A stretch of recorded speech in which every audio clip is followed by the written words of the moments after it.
finally getting around to doing the CZ-1 ring modulation as promised.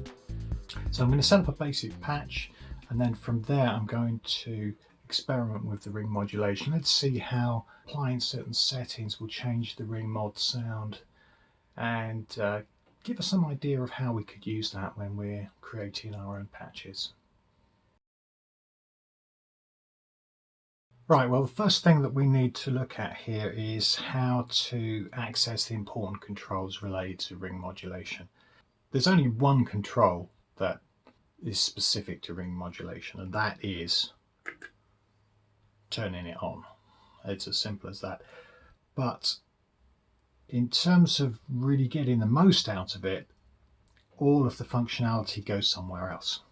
And I would say, particularly with the CZ, that mainly falls to the detune, because it's going to be the tuning that's going to have the biggest effect as to the sound you're going to get. After the detune, then I would say that probably the waveform itself, the shaping, the number of harmonics, you're going to get simpler sounds if there are less harmonics, and much more complicated, richer sounds if you have the full waveform there. But we'll see that as we go through. Okay, where shall I start? So I'm going to start with this sound, as I so often do. I want to create something percussive, and so let's start by doing the basic envelope shaping.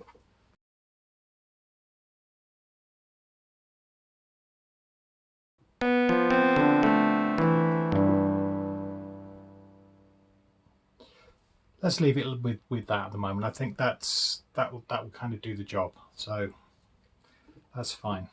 So it's pretty much the case then that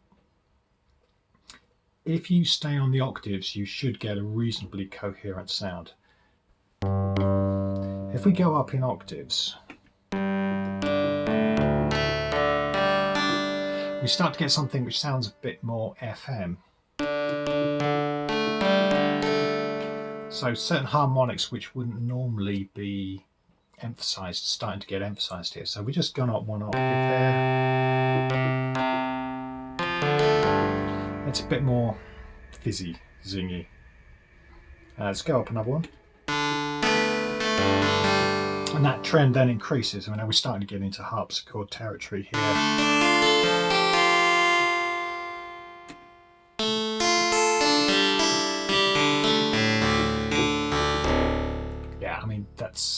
It's really fizzy, and it's really useful because, well, you can see how that's going to work. If you want a brighter sound, then use the ring modulation and go up the octaves on the detune.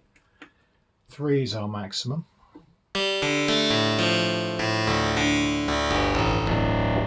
That's fine. We can't get any more, so that's it, right? Now, if we go down again to unison and then change the detune to minus, we can go in the opposite direction. So we're now going to detune downwards through the octaves. So, nope, don't want that.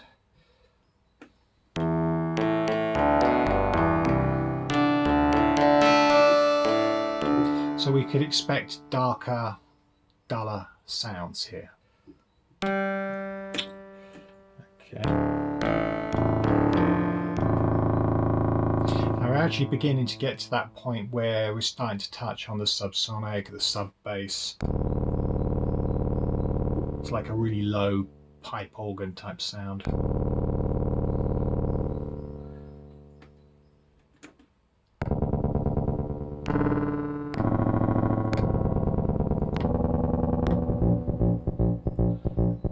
This is an interesting area, I think. So if you've spent any time trying to program anything on this, you'll realise you can't get tremolo on the CZ-1, except if you ring modulate, then you can. The speed of the tremolo is different on every single note, but it's an interesting effect.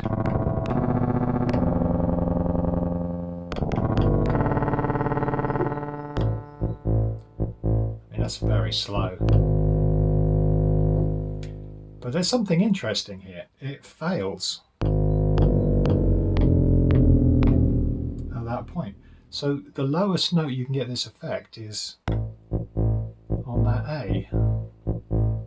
So we've reached the edge of what the synthesizer is capable of.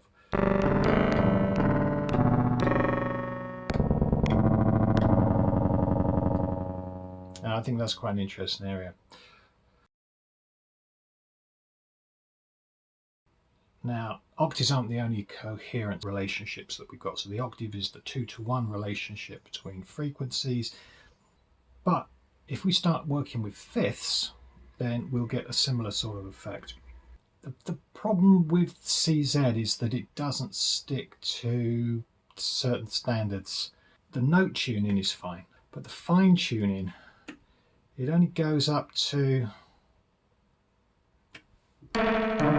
60, and I'm not totally certain what that is, whether it's sense or not. So I've had to puzzle over this a little bit.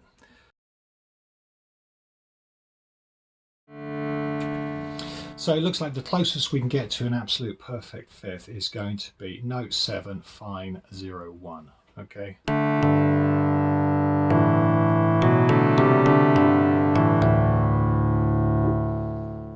That's the best we can do. Now, if we were in the FM world on a Yamaha DX7, then that wouldn't be a problem, because you just go straight for the frequency ratio and you'd look for your 3-to-1 or whatever. I can't remember exactly how it's done there, but it's fine. It's close enough. Okay, so let's go back to the ring modulation. And you can hear we're getting dirtier sounds now, which may or may not be of use. Let's check it out an octave.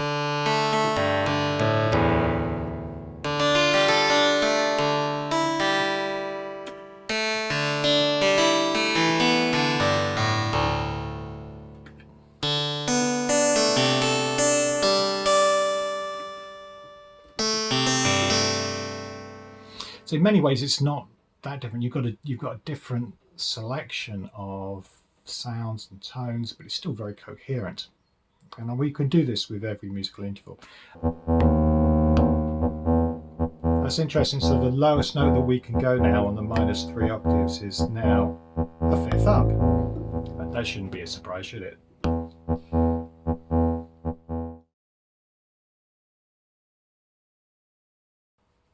I'd like to try a major third here, but the major third is sharp in the real world. Is that right? Yeah. So I need to go 3, and then I need to go here, put this on maximum.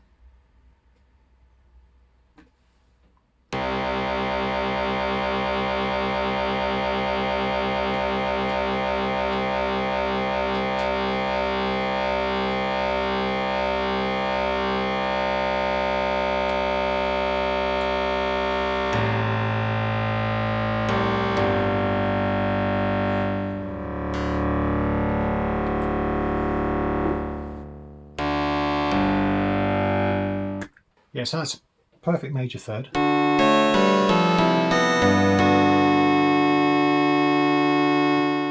And that's the closest I can get in the tuning. So 0, 3, 51.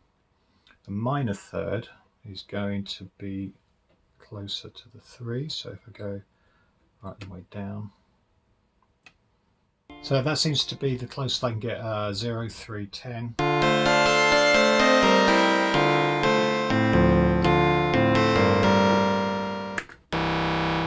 Right, now let's try and make it more interesting.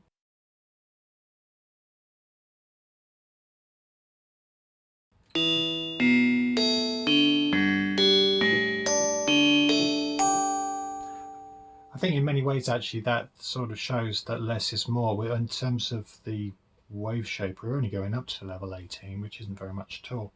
But it's very easy to overdo it with ring modulation. You get these sort of saturated, noisy sounds, which kind of interesting, I guess, but it's nicer if you can just For me anyway, I like to hear something that's a little bit more laid back.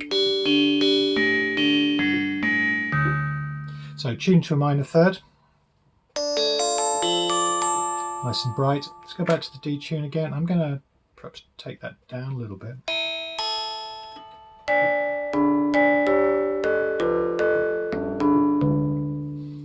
What I find quite interesting actually is,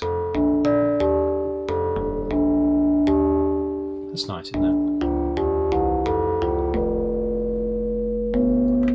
Still finding that pitch envelope a little bit too much. So, as I was saying before I rudely interrupted myself, what I've found is that with the closer the notes are tuned together, the more sort of incoherent and random the sounds tend to be. But also can be perfectly pleasant, but that's fine. But it'd be difficult to play a sort of standard tune with it. When you start taking up the octaves, it becomes more like a sort of pitched sound. You can hear that. Okay, let's try going down.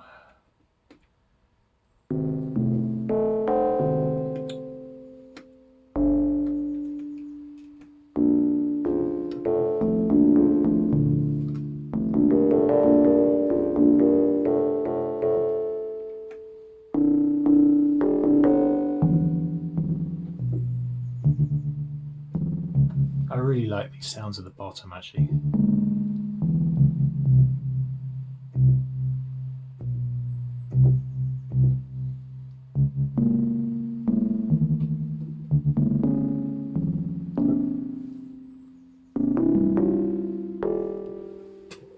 Let's try a bit of reverb. I'll turn it on.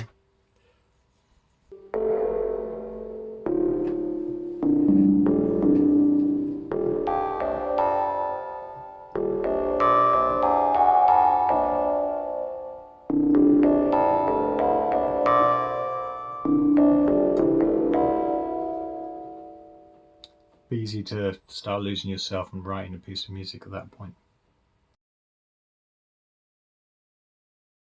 If we want something that's quite coherent, we can go from octaves to fifths to thirds, and we start to lose it at that point then. So what happens if we go with something that's really massively out of tune? So I go for 6, actually it'll be the diminished fifth. I can put that one right back here.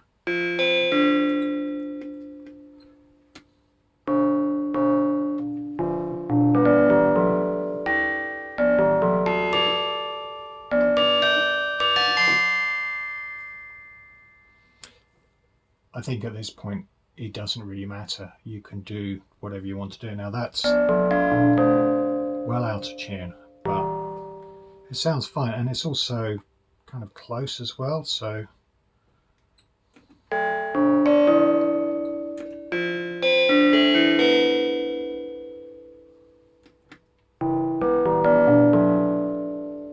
perfectly pleasant.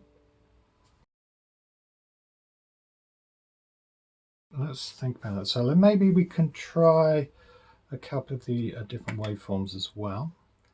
So let's go up to 7.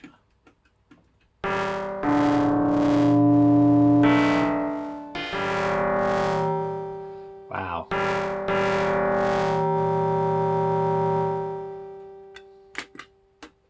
Level 18. Let's take that down a bit because it gets really fizzy.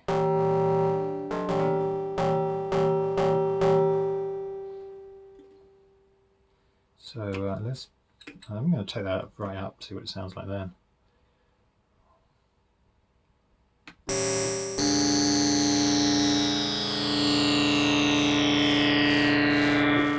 Sounds a bit Doctor Who, really, doesn't it? Okay, that's fine. Up until this point, we've been using the same oscillator, but ring modulated. And I want to now split it out so we have 2 and try and get something more dynamic going on. The way I've got it set up at the moment then is that all of the DCO2 settings are the same as DCO1. And that's just for convenience, just so I know where I am. Now I'm going to start changing certain things. Now if I have a look at detune, I think I'm kind of happy to leave it like that. And what I want to do really is, let's have a go at changing the pitch of DCO2 in relation to DCO1 and see if we can get some interesting sounds. I'm pretty certain we can.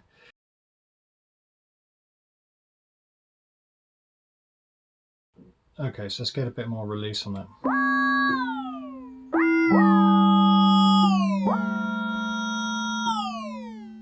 Okay, I'm going to get some more harmonics on the original carrier.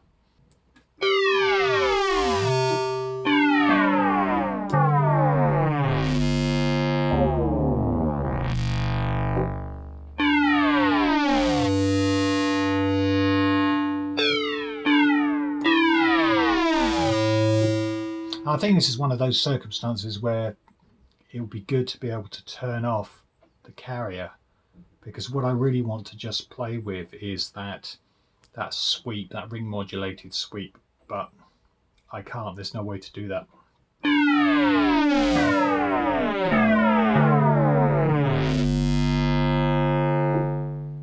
Okay, so we can make the whole thing a lot more subtle if we want to.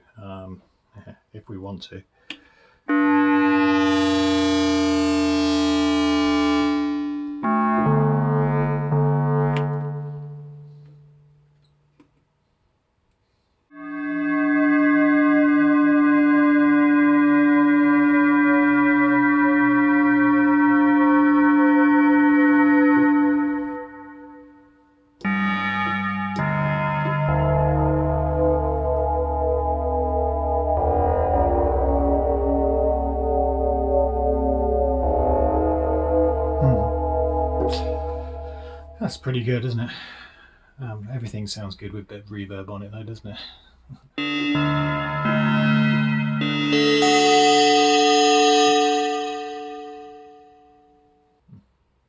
So that's it for the ring modulation. Hopefully you found that useful. If there's anything you think I've missed, then please leave something in the comments. I've discovered quite a lot doing that, and I've got a much better idea in my mind how to approach programming with ring modulation, and I think that's going to be quite useful in the future. As ever, if you liked it, then please leave a like and please consider subscribing. Eventually I will get away from the CZ and be on to other synthesizers, and if there's anything you'd like me to look at, you may have seen certain devices hanging around in the background, maybe you'd like me to look at those, then please let me know, and I shall take it under consideration. But that's it for the ring modulation, and hopefully catch you on the next part. Thanks very much. Bye.